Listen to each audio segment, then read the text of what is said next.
여러분, 아이 키우는 집이면 쿠팡 거의 매일 쓰시죠? 저도 그래요. 예전에는 장 보는 날이 따로 있었는데 지금은 그냥 필요할 때마다 그때그때 주문해요. 물티슈 떨어지면 주문하고, 간식 떨어지면 주문하고, 학교 준비물 각자기 필요하면 또 주문하고. 솔직히 말해서 쿠팡이 없었으면 육아 동선이 훨씬 복잡했을 거예요. 그런데 문제는 너무 편하다는 거예요.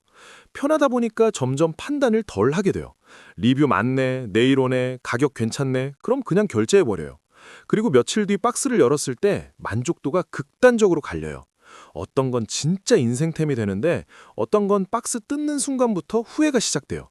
그래서 오늘은 아이 키우는 집 기준으로 쿠팡을 어떻게 쓰면 돈과 시간을 같이 아낄 수 있는지, 왜 어떤 건 실패하고 어떤 건 성공하는지까지 조금 깊게 이야기해보려고 해요. 먼저 왜 저가 가전이 실패 확률이 높은지부터 이야기해 볼게요. 예를 들어 저가형 무선 청소기요. 5만 원에서 8만 원대 제품들 보면 디자인이 굉장히 괜찮아요. 사진도 잘 찍혀 있고 흡입력 수치도 꽤 높게 적혀 있어요. 그런데 가전은 숫자보다 내부 부품 퀄리티가 더 중요해요. 특히 청소기는 모터와 배터리 관리 시스템이 핵심이에요. 저가형 제품들은 순간 최대 흡입력은 높게 표기해도 지속 출력이 약한 경우가 많아요. 처음 며칠은 괜찮은데 몇 달 지나면 체감 성능이 확 떨어져요. 배터리도 마찬가지예요. 리튬 배터리는 셀 품질과 보호 회로가 중요한데 저가형은 이 부분을 단순하게 설계해서 충방전을 반복하면 빨리 성능이 저하돼요.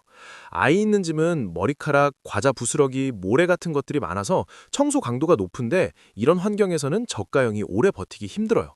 그래서 가전은 쿠팡에서 사지 말라는 게 아니라 가격만 보고 이름 없는 브랜드를 고르는 건 위험하다는 거예요. 브랜드 라인업 중 가성비 모델을 고르는 게 훨씬 안정적이에요. 두 번째로 초저가 묶음 문구류에 대해 이야기해 볼게요. 색연필 60색, 마카 48개, 스티커 한 박스 세트. 이런 제품들 가격 보면 정말 저렴해요. 그런데 문구는 원가 구조가 단순해서 너무 싸면 재료에서 줄였을 가능성이 높아요. 특히 마카나 형광펜은 잉크 안정제가 중요한데 이게 저가일수록 빨리 마르고 냄새가 강해요. 아이들이 쓰는 제품은 손에 묻고 얼굴을 만질 수도 있고 입에 닿을 가능성도 있어서 더 신중해야 해요. 묶음으로 싸게 사는 게 이득처럼 보여도 실제로는 사용 기간이 짧거나 만족도가 낮아서 결국 브랜드 정품을 다시 사게 되는 경우가 많아요. 오히려 지우개의 연필, 샤프심 같은 건 브랜드 정품 낱개가 쿠팡에서 가격 경쟁력이 좋아요. 쿠팡은 브랜드 정품 대량 유통에는 강하지만 정체 모를 묶음 제품은 품질 편차가 크다는 점을 기억하면 좋아요. 세 번째는 초저가 충전 케이블이에요. 2,000원에서 3,000원짜리 케이블은 구조적으로 오래 버티기 어려워요. 충전 케이블에서 가장 약한 부분이 단자 접합부인데 저가형은 내부 납땜이 약하고 보강 몰딩이 얇아요. 그래서 가방에 넣고 다니거나 아이가 쓰다 보면 단자 부분이 먼저 망가져요. MFI 인증 제품은 일정한 전류 안정성과 회로 테스트를 통과해야 해서 품질 기준이 단아요. 몇천 원 아끼려고 저가형을 여러 번 사는 것보다 인증 제품을 한 번 사는 게 장기적으로는 더 경제적이에요. 네 번째는 저가 조명과 무드 등이에요. 조명은 사진과 실물 차이가 가장 큰 카테고리 중 하나예요.